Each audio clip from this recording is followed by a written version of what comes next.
voy a comenzar a presentarme. Yo soy Manuel Bejarano, soy de aquí de Sevilla y yo soy psicólogo general sanitario, neuropsicólogo en INAP, ¿no? Y bueno, han pasado de varias preguntas con respecto a las dificultades que pues, se vienen presentando en las familias en el día a día. He intentado englobarla dentro de las dificultades principales que sí me encuentro dentro de mi experiencia, que sí se presentan más a menudo y que creo que puede ayudar a ser más consciente, a tener una perspectiva más global de cómo trabajamos y cuáles las acciones o las pautas que se suelen llevar a cabo. El hecho de que dos personas con el mismo diagnóstico, incluso con la misma persona, no son iguales y que tenéis que entender el hecho de que no a todos les vale lo mismo. Eso también con lo que estaba diciendo antes, el hecho de que es importante que entendáis que a lo que le vale uno o la pauta que sigue uno, a otra familia o a otro paciente no le puede valer, por lo que es importante siempre hacer, como he comentado, ese estudio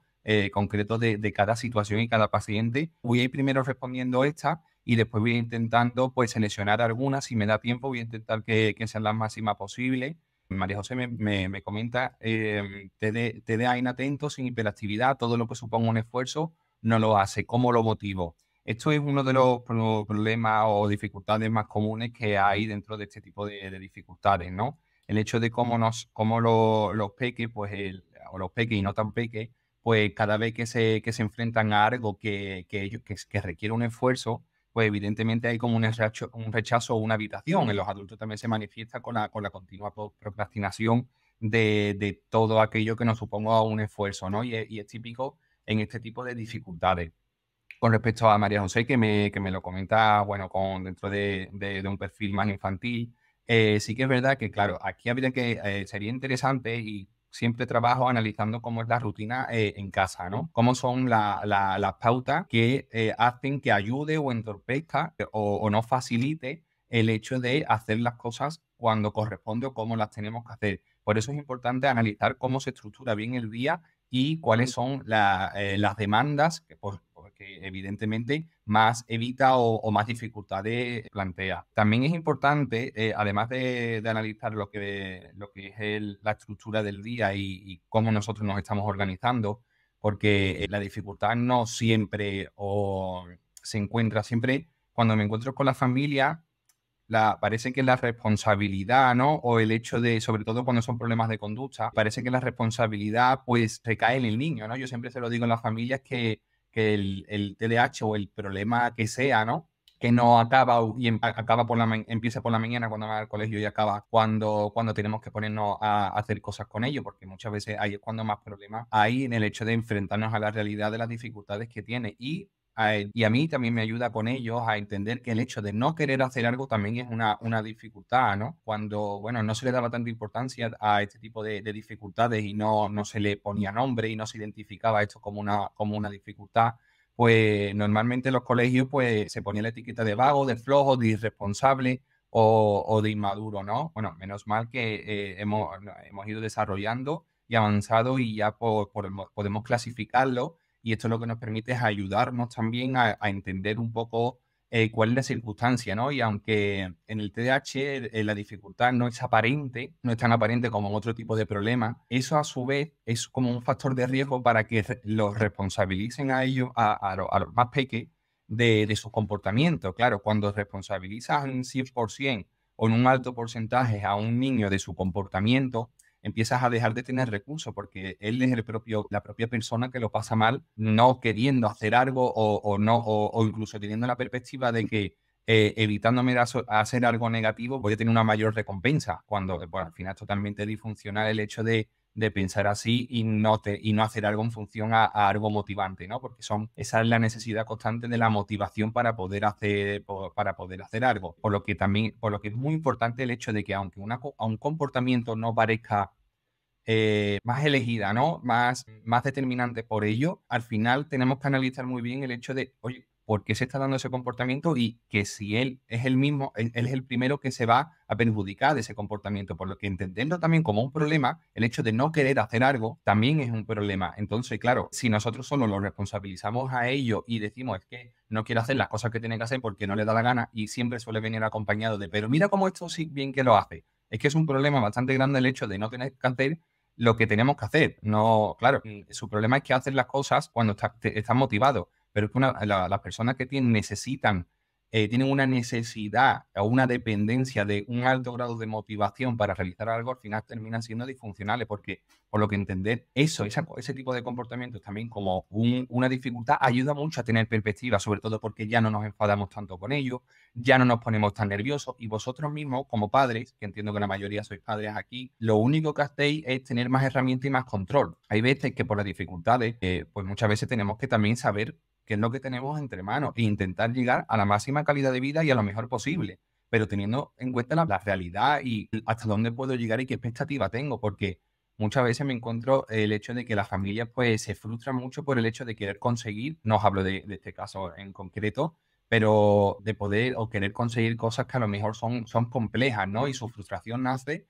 quizás de no aceptar, hay una adversidad, que hay un problema, pero conforme mayor es se asume la realidad, que eso no quiere decir que nos conformemos y no hagamos nada, sino el hecho de, bueno, esto es lo que tenemos entre manos, que es lo que mejor podemos hacer, pero que, como siempre le digo a todos, no podemos morir en el proceso, porque esto es una carrera de fondo y tenemos que ir reservando y guardando las energías, por lo que es importante que vayamos dosificando esas energías y controlando. Por eso es importante el hecho de que gestionemos también como padres nuestras emociones y gestionemos nuestro propio comportamiento. Y lo que también iba a decir que es importante en este caso, que también es entender analizar lo que sucede antes y después de ese tipo de comportamiento disruptivo. Nosotros, al igual que motivamos cuando sucede algo positivo después de un comportamiento, eso así refuerza el hecho, aumenta la probabilidad de que ese comportamiento pues aparezca de nuevo. Por eso es importante analizar muy bien qué es lo que ocurre antes y qué es lo que ocurre después de un tipo de comportamiento, porque en función del control de eso,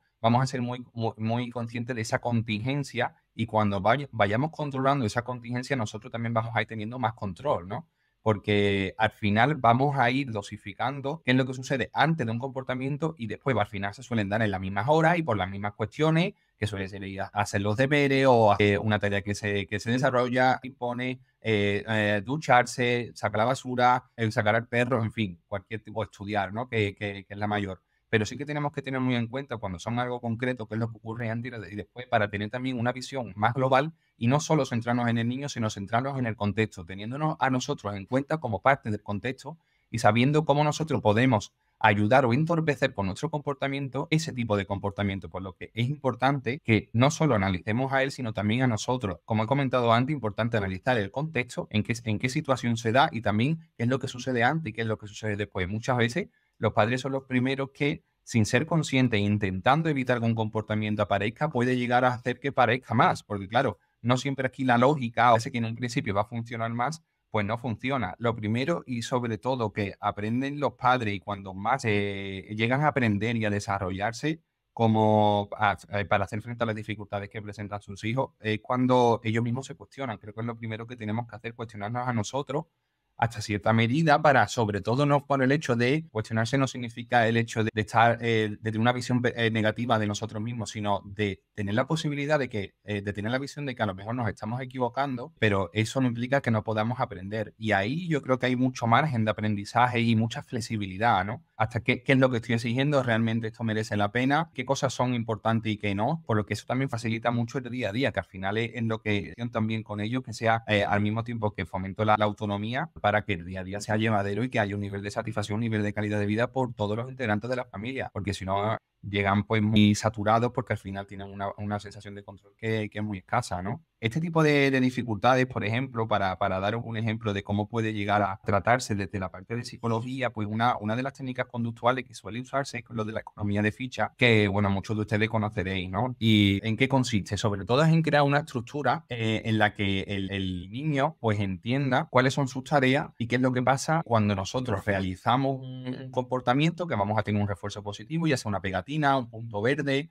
Bueno, pues también va en función de la edad y del contexto, ese tipo de cosas. O qué es lo que va a pasar cuando no hagamos lo que tengamos que hacer, ¿no? Sobre todo eso también le da como una sensación de más control, porque al final van siendo conscientes de su propio comportamiento. También forma parte, y es algo muy particular, el hecho de no ser tan consciente de tu comportamiento, ni de tu conducta, ni tampoco de las repercusiones de tu comportamiento. Entonces, de esta forma, que es un ejemplo entre muchos de cómo se puede trabajar a nivel conductual, este tipo de cuestiones. Importante también en este tipo de dificultades dentro del TDAH el hecho de cómo nosotros estructuramos también el día. Me encuentro con familias que se encuentran muchas dificultades cuando los niños tienen que dejar de hacer algo que les gusta, ver la tele, la tablet, la Nintendo, en fin, toda la variedad que ya conocéis, para ponerse a hacer algo que realmente les gusta, ¿no? Incluso se frustran por el hecho de que no pueden estar un ratito descansando para después hacer lo que les gusta.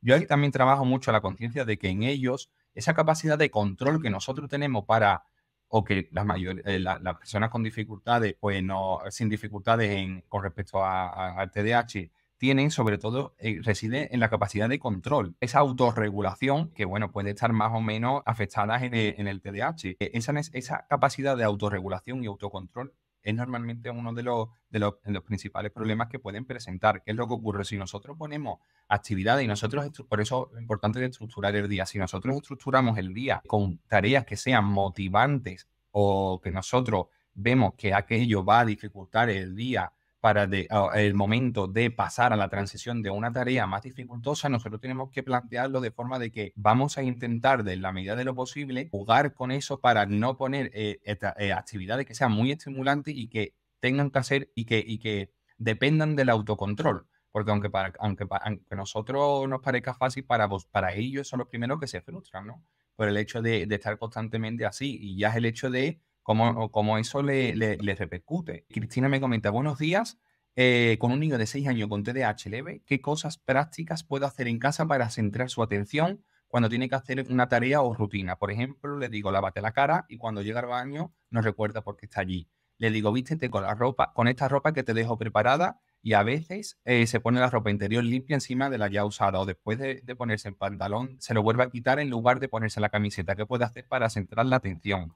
Claro, en este caso habría que analizar bien de una forma detallada cuáles son las dificultades, pero bueno, parece que corresponde pues a una disfunción ejecutiva en el que hay sobre todo una falta de planificación a la hora de tener que desarrollar un tipo de actividad. En este caso, y ante las dificultades que está presentando, que como os he comentado es poca información, pero bueno, sobre todo a la hora de cuando nos encontremos con estas dificultades, es importante que las órdenes que nosotros demos tengan que ser claras y sencillas y no demasiado largas. Tenemos como midiendo constantemente qué cantidad de información puede procesar de una forma eficaz. No, aquí más no es mejor. Aquí al final tenemos que ir siempre jugando con cuánta cantidad de información es la suficiente para que pueda llegar a tramitar eso. Si nosotros vemos que lo ejecuta bien con un número de órdenes de forma clara y sencilla, pues sí podemos ir poniendo de forma más compleja, pero sí teniendo en cuenta que nosotros no podemos partir desde el nivel que nosotros consideremos ya acorde a su edad, porque muchas veces pues el hecho de que tiene 6 años ya, entonces tiene que hacer ciertas cosas. Ahí es donde nosotros nos podemos equivocar, porque bueno, aunque normalmente con 6 años se suele hacer ciertas cosas,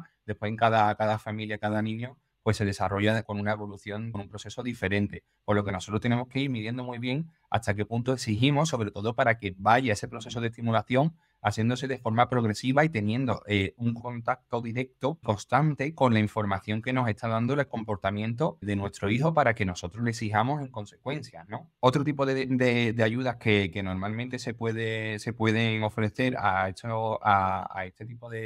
los niños con este tipo de dificultades suele ser un apoyo visual que nos ayude a visibilizar la secuencia de cosas que tenemos que hacer. Nosotros podemos separar una tarea que en el primer momento puede parecer sencilla, pero bueno, eso es lo sencillo o complejo también lo tenemos que cuestionar constantemente y ponerlo a prueba, ¿no? Entonces nosotros si vemos que tiene dificultades para realizar una actividad de la vida diaria, tenemos que ver, como os he comentado, cuáles son o por qué está, si solo es porque no se centra o porque hay otras dificultades. Y una vez que nosotros lo sepamos, crear apoyo, como os he comentado, por ejemplo, dar un apoyo visual donde nosotros vemos y separemos en diferentes etapas o diferentes pasos cómo realizar esa acción. Eso lo podemos trabajar, eso normalmente se trabaja con los peques de una forma detallada y concreta para que vayan aprendiendo a utilizar ese recurso como herramienta para que, como siempre os comento, nosotros vayamos fomentando su autonomía, que es siempre el objetivo principal, ¿no? Para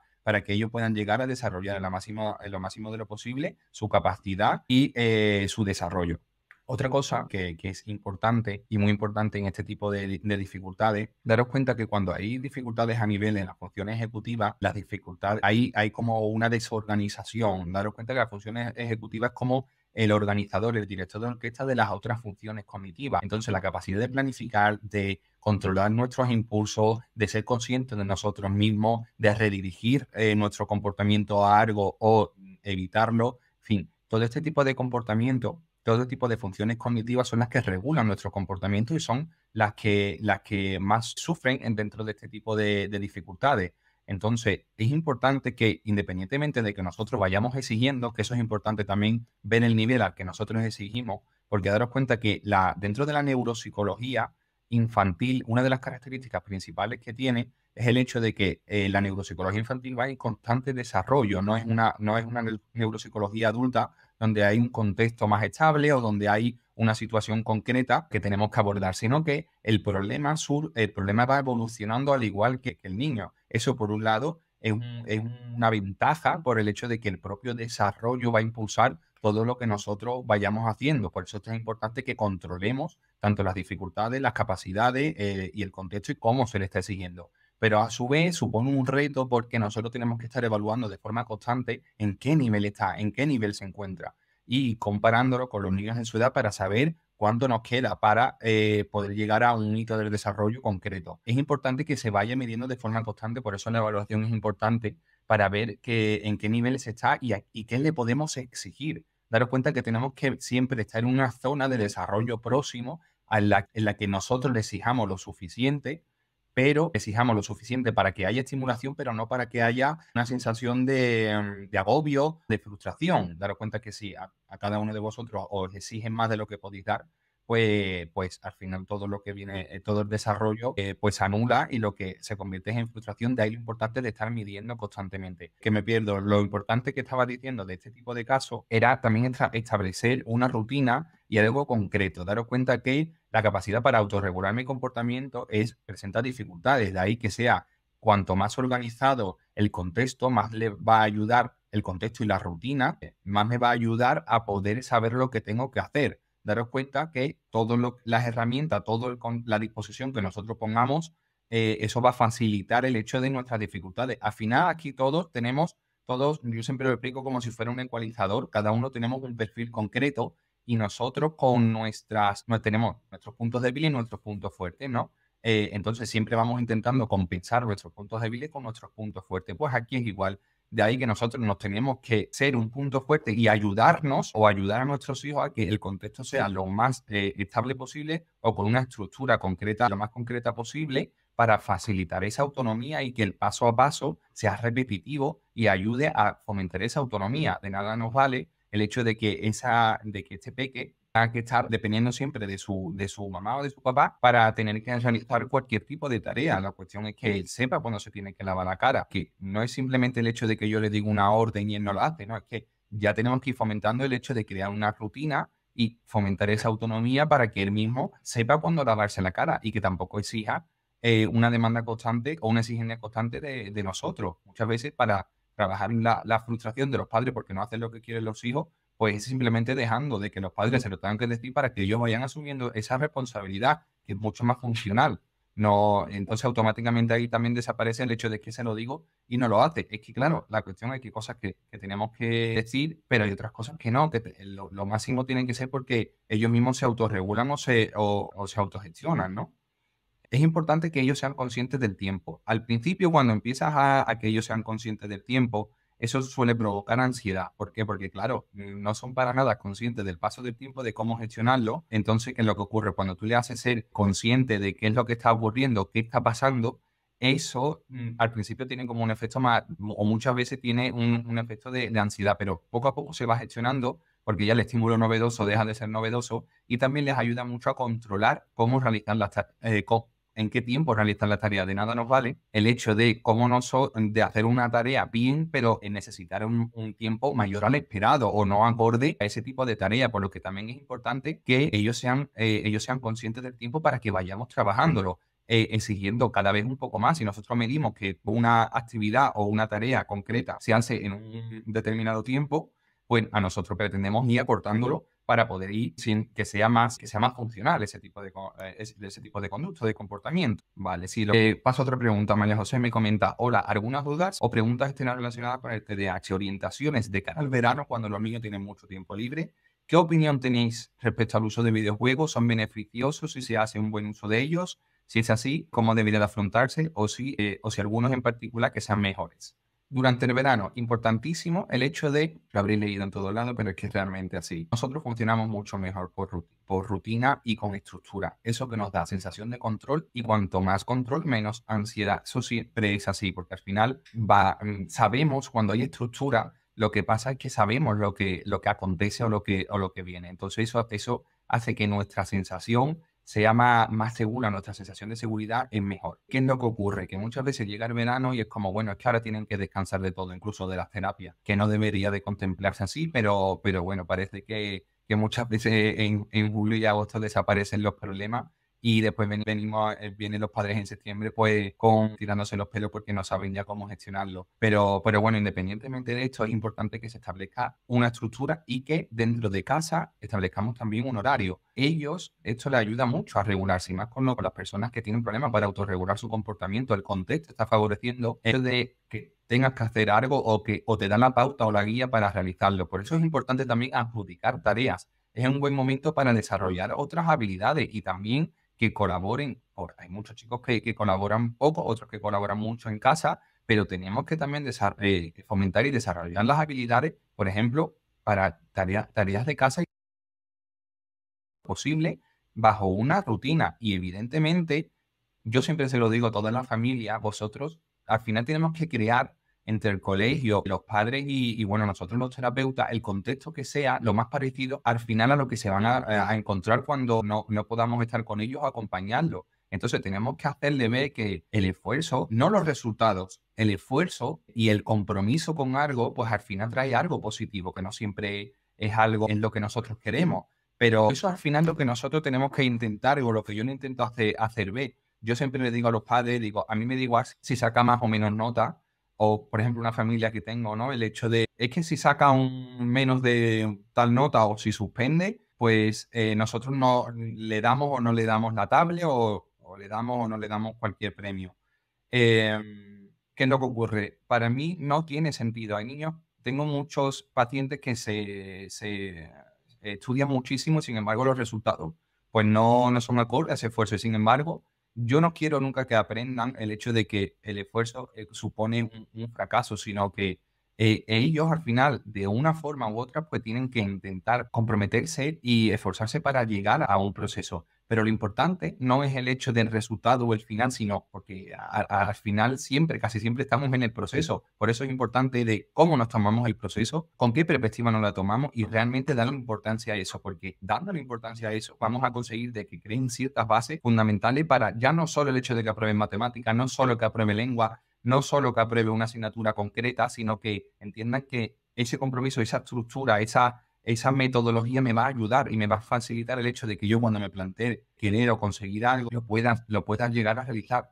Y sin embargo, si no lo consigo, trabajar la flexibilidad para decir, bueno, pues lo reencamino o lo reoriento hacia otra cosa que sin embargo me pueda satisfacer igual, ¿no? Entonces es importante que nosotros durante el verano también entendamos y le hagamos ver que hay ciertas estructuras que cuando no hacemos de que ocurre algo cuando no se hace lo que se debe y ocurre algo cuando se hace lo que se debe, para que nosotros vayamos fomentando ese tipo de conciencia. Con respecto a los videojuegos, al final esto ¿es bueno o malo los videojuegos? ¿Es bueno o malo el uso de la tablet? Al final es como todo, ¿no? Como el internet, como cualquier tipo de herramienta o cuestión, aquí lo bueno o lo malo, cada vez cada vez que realizo más terapia y me encuentro tantos casos diferentes en lo que lo bueno y lo malo empieza a ser como muy poco importante, porque ese parámetro al final dice muy poco. Lo que es bueno en una casa es malísimo en otra, entonces deja de ser importante. Aquí la cuestión es lo funcional, lo que realmente ayuda a conseguir los objetivos que nosotros queremos. Igualmente, yo creo que si se utiliza de una forma, dependiendo de cómo se utilice, de cuándo se utilice y con qué frecuencia, va a ser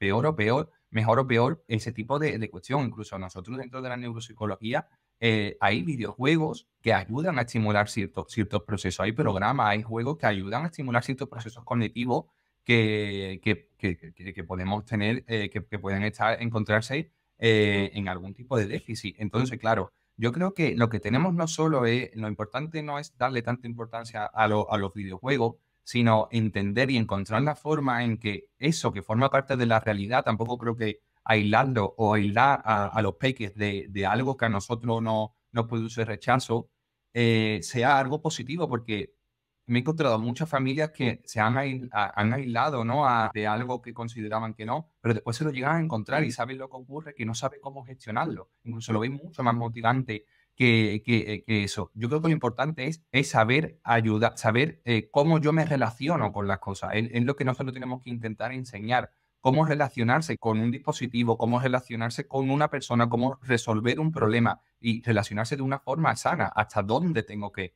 fomentar el autocontrol, que evidentemente cuanto más pequeños menos, pero nosotros vamos a ir dosificando eso para que ellos mismos vayan dosificando. Y por supuesto, el hecho de que tengamos que diversificar, no solo la tablet o los dispositivos tienen que ser la recompensa de cuando nosotros conseguimos algo. Aquí es importante el hecho también de que los padres se comprometan y que dediquen tiempo a los hijos, porque muchas veces pues, por el día a día o por la dificultad o por nuestro propio cansancio, tiramos de ese tipo de dispositivos que facilitan el hecho de que puedan estar molestando o estar más entretenidos o que no den problema, ¿no? Pero ahí es cuando nosotros tenemos que implicarnos mucho más y fomentar en ellos una creatividad y una diversidad de juegos que a mí me estimulen y de otros aspectos o actividades que puedan llegar a estimularnos y a reforzarnos. Pero es verdad que ahí también depende mucho del trabajo que nosotros hagamos y del compromiso de cada familia con respecto a ello. Nosotros damos muchas veces como alternativas para decir, oye, es que muchas veces ellos tiran también de lo que saben o lo que conocen, pero otro tipo de actividades tampoco la pueden realizar porque tampoco la han experimentado y no saben cómo se sienten con ello.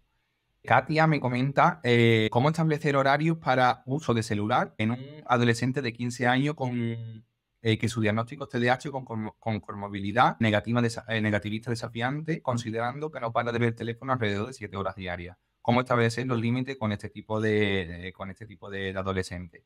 Vale. Evidentemente, 7 horas diarias es un uso totalmente excesivo y más en un adolescente que no lo requiere para el trabajo o para algo concreto, ¿no?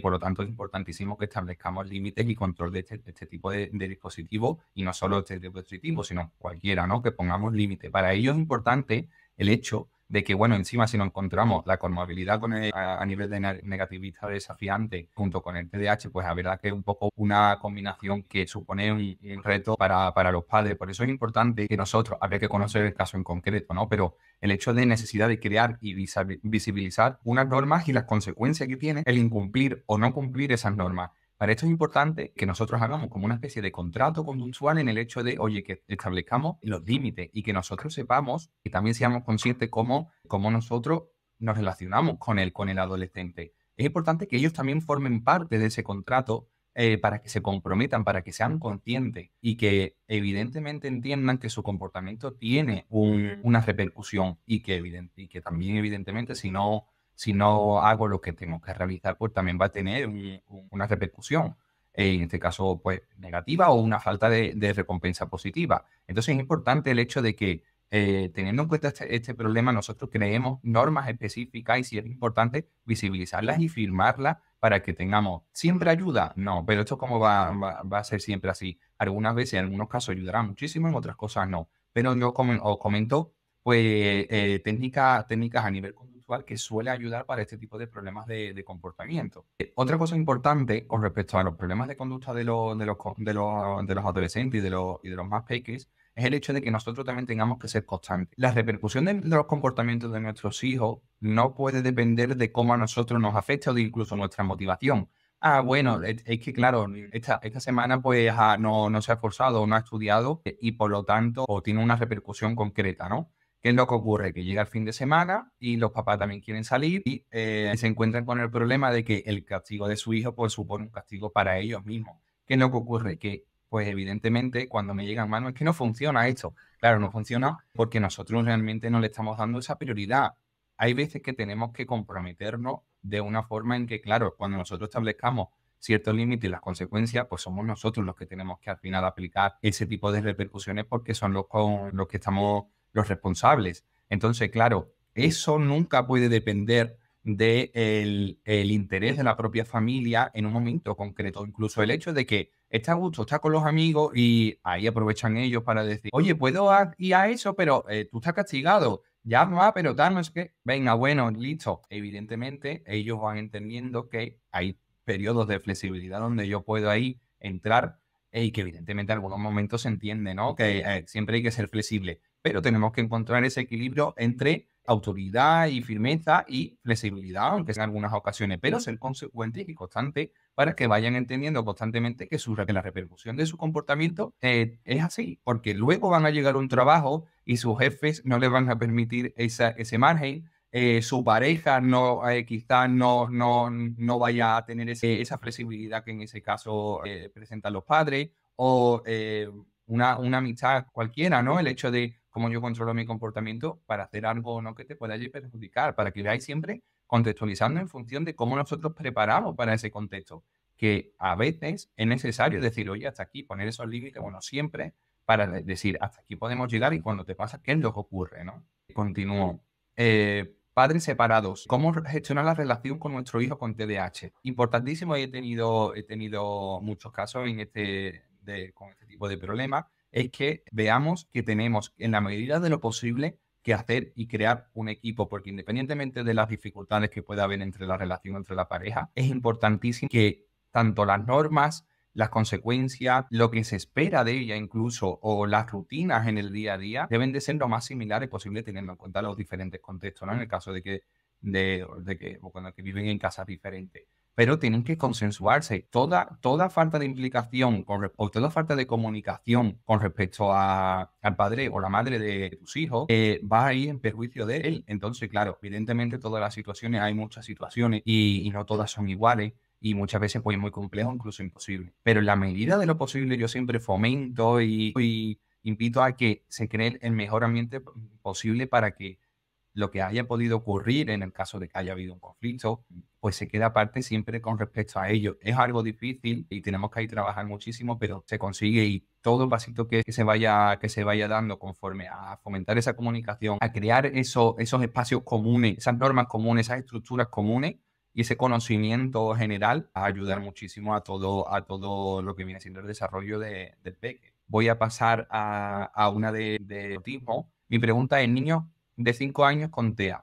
Verbales, técnicas de apoyo o apoyo que se recomienda para calmar, controlar o evitar la ansiedad, específicamente el miedo a los insectos, a las situaciones nuevas, miedo a romper normas, miedo a obtener logros, miedo a lograr objetivos, miedo, mucho miedo. Importante daros cuenta que dentro de los problemas que conlleva el autismo, pues es la falta de esa necesidad de previsión porque no hay una sensación de control, ¿no? Es como la sensación de pérdida de control ante lo nuevo o cuando rompemos la rutina por el hecho de cómo nosotros nos desenvolvemos en ese contexto y lo que puede ocurrir. Por eso la previsión es muy importante en este tipo de dificultades porque hace que aumente la situación de control. Evidentemente todo no se puede prever, pero en la medida de lo posible todo ese tipo de previsión o de estructura que nosotros le montemos, le comuniquemos, va a ayudar mucho a reducir mucho esa ansiedad y aumentar esa sensación de control para que ellos puedan llegar a desarrollarse de una forma más funcional, ¿no? Es importante también el hecho de cómo nosotros podemos ir poniendo ese tipo de miedos de una forma controlada y también teniendo en cuenta qué pensamientos viene asociado a los miedos. Teniendo en cuenta, bueno, en este caso es muy pequeño, pero con personas mayores, pues nosotros vamos analizando qué comportamiento y qué emociones van asignados o van asociados a según qué contexto para que se vayan replanteando y esos miedos, pues al final vayan disolviéndose en la medida de lo posible para llegar a enfrentarnos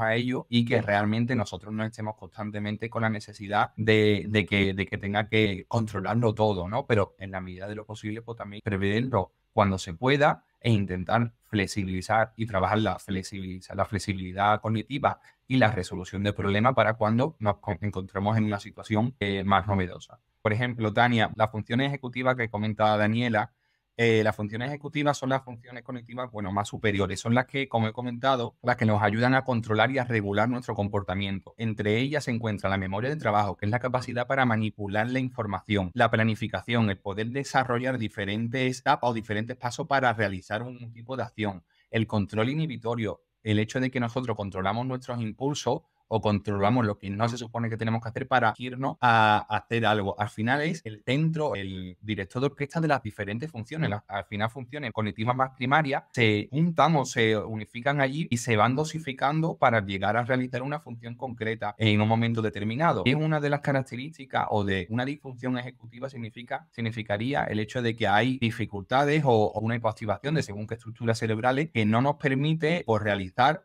tareas de una forma funcional. Dice Daniel que llegan a terminar carreras universitarias, llegan a trabajar como las demás personas, por supuestísimo. Las personas con TDAH, daros cuenta que aunque tengan el mismo nombre, no hay dos personas con TDAH igual. Evidentemente, el TDAH no te define ni simplemente, pues, lo único que dice es que agrupas una serie de características que tienen ciertas dificultades, por lo que tienes que trabajar para llegar a compensar, que te ayuden a facilitar. No, cada uno tiene una afectación más o menos severa, cada uno tiene un contexto, un desarrollo que va a facilitar o no el hecho de crear herramientas para poder llegar a responder a ese contexto, a esa demanda. Pero claro, no es solo el TDAH, sino que es el conjunto al final de puntos fuertes y puntos débiles, incluso de tu propio objetivo, de tu propio contexto, de la historia de tus padres, de tu familia, lo que va a marcar y poder conseguirlo. Pero al final es como de aspectos. En este caso, el hecho de tener TDAH o no discrimina o realizar una carrera universitaria. Buenas tardes, tengo dos niños, la familia solo mayo. Con TEA y TDAH está siendo bastante caótico y difícil bregar con los dos a la vez, me imagino. Enhorabuena por el esfuerzo, familia, y más en vacaciones. Aunque tenemos asumido nuestro rol a nivel de padres, piden ayuda.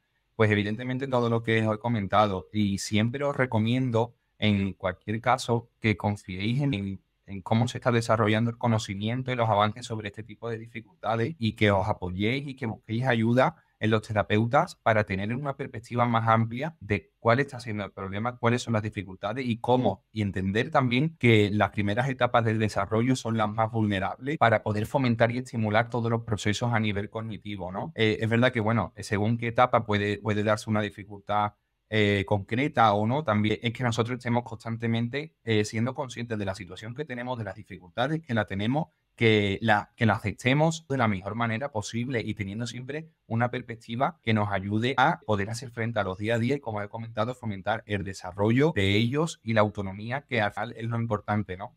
Bueno, me parecía que era importante que supierais todo este tipo de aspectos. Son, como os he comentado, las dificultades que normalmente, aunque dentro de una selección de las dificultades, que normalmente pues me encuentro en el día a día, ¿no? Y creo que es importante y me parecía un espacio muy bueno para poder llegar a vosotros y transmitiros que, bueno, que hay muchísimas cosas que se pueden hacer, que no sintáis mal cuando consideréis que no podéis más, porque también es normal, que es complejo en el día a día muchas veces poder llegar a afrontar todo ese tipo de dificultades y aún así siempre el hecho de tener la actitud de aprendizaje y de comprensión, que es lo que yo creo que más ayuda, ¿no? El hecho de cómo nosotros al final también vamos evolucionando con ello y aprendiendo, ¿no? Y que no los diagnósticos o las dificultades de nuestros hijos o la de nosotros mismos nos definan, ¿no? Que nunca tiene que ser eso, porque eso no se tiene que estar antes que nosotros mismos o la percepción de nosotros mismos.